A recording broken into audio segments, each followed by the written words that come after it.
Boston's greatest hits. 105.7 WROR. I saw Gronk's ass and I liked it. Really? Hey. I liked it. How about that? Katy Perry singing about Gronk. She must want to see him in the Super Bowl. Yeah. Okay.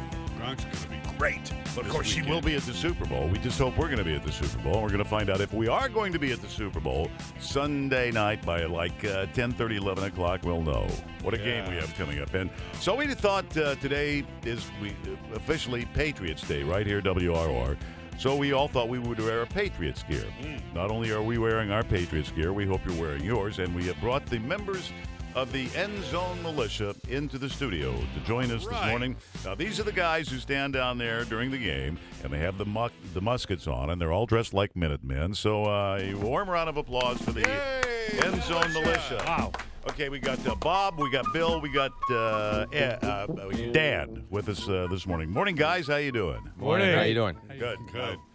God, how do you do it? How do you stand down there in the freezing cold weather? What do you wear under all that garb?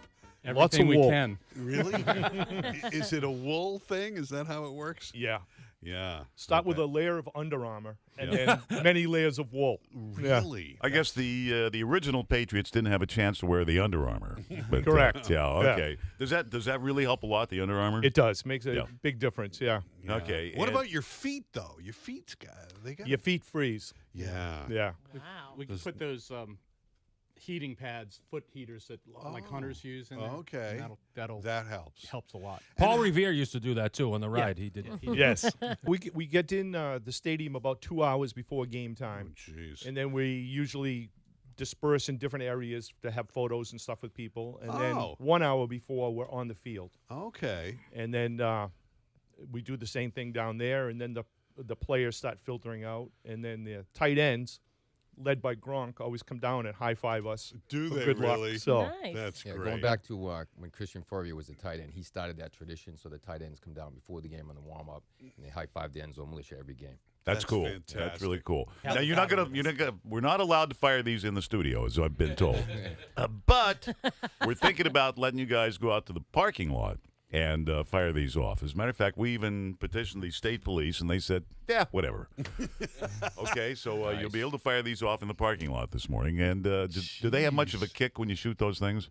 yeah, about the same as a 12-gauge shotgun.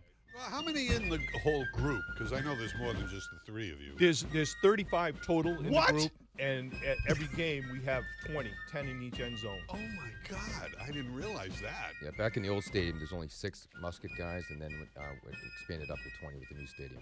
Players from the other team, for instance, don't realize what's the reaction that you get sometimes. It's amazing. I remember Teddy Bruschi was telling us a story one time about how every time a new team was coming into the stadium, he loved watching them because of their reaction when the muskets would go off for the first time.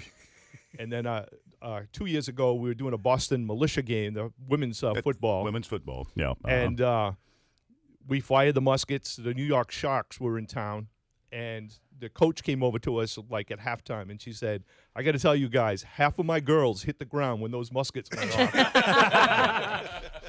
They thought they were back in New York was the whole problem there. Yeah, Brady takes the snap. He's back. He looks. He's got Amendola to the left. He's got Julian Edelman coming across. He's got Gronk in the end zone. Touchdown, Gronkowski. Company, make ready. Breeze in. Oblique to the right. Fire.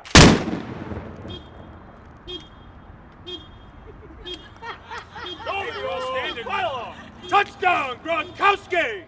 Ladies and gentlemen, a warm round of applause for Tony B and Lenny Clarke. I feel safe with the militia here. Yeah. There won't be any people on the highway today, I tell you that. No. If we had the militia patrolling the highways, there'd be none of that foolishness. They take a musket ball right to the bucket.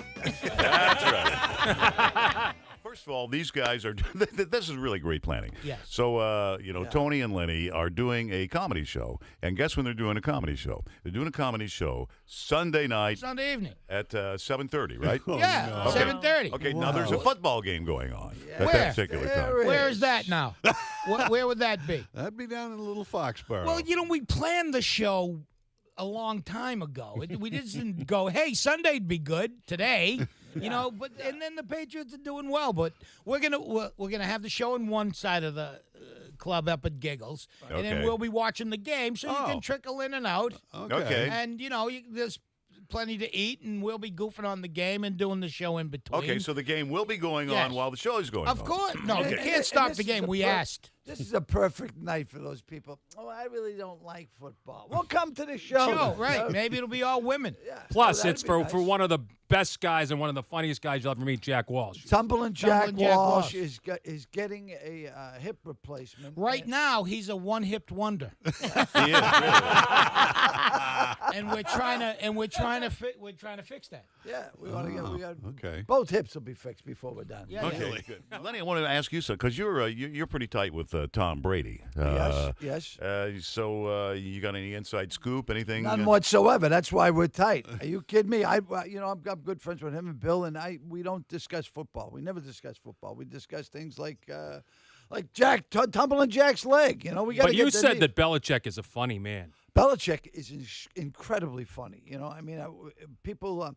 He took me to dinner one night. We went to Capitol Grill in New York City, and at the time I was really fat, and I looked a lot like Parcells. So we came in, and they went crazy. They saw Belichick, and they saw me, and they said, "Oh, Mr. Belichick, oh, we're so excited, Mr. Parcells." I said, "I'm not Bill Parcells," and the guy was apologizing, and Belichick just said, "He's Parcells." Really? You know, I never Really? thought about that. When you were heavier, I could see you being mistaken for Bill Parcells. I had this jacket on. It looked like a Jets jacket, but it wasn't. This little kid came up to me at the LaGuardia, and he said, "Hey, are you Coach Parcells?" I said, "Get away from me, you little bastard." And the kid turns to his mother and says, "It's him, it's him." I can't understand. What really blows me away is the responsibility that you guys taken because you're responsible now. Now, you guys were the least responsible people on earth earlier in your careers. I got in this for the sex. Oh, you did? That's all it was. But It you all settled for started the as a coke, big didn't you? joke. Well, I got both. I married my coke dealer, but it was, not bad for first wife, you know. But That was your starter one. that was my starter wife. Yeah, she was a redheaded Jewish girl who happened to deal coke and was a Playboy model. You know, so Trifecta. Yeah. So That's amazing. yeah, it seemed that way for the first couple of days. You're funny. Did you get married on the BU Bridge? I got married on the BU Bridge, kind of symbolic when you look back. You know, we eloped and then we went to Canada, so no one would know. Yeah. But evidently, Well, there's how some long record. did that marriage last? 8 years, but it was over after 2 weeks. Pretty much over after Yeah, 2 weeks. yeah, Really? yeah. We 8 years, you know, because I was really into the blow. And it was a long, drawn-out hell, but it's okay. Yeah. It was, really? Yeah, it wasn't fun. A lot of trouble. Nice girl. You're over it now, though, right? Oh God, yeah. Yeah, okay, good. Okay. Good. You still making payments there? No, as a matter of fact, I'm not. But I paid a fortune. I mean, that's why you see a lot of my gear has logos because people have given me. I remember stuff. when you get famous, I'd see you driving around in Somerville and Cambridge in a Yugo. I think, this is Lenny Clarke. What's he doing in a Yugo? Now you know. Obviously, now I know you why. know why? Yeah, you go. You bought it. Now you go bang yourself. Boston's greatest hits. 105.7 WROR.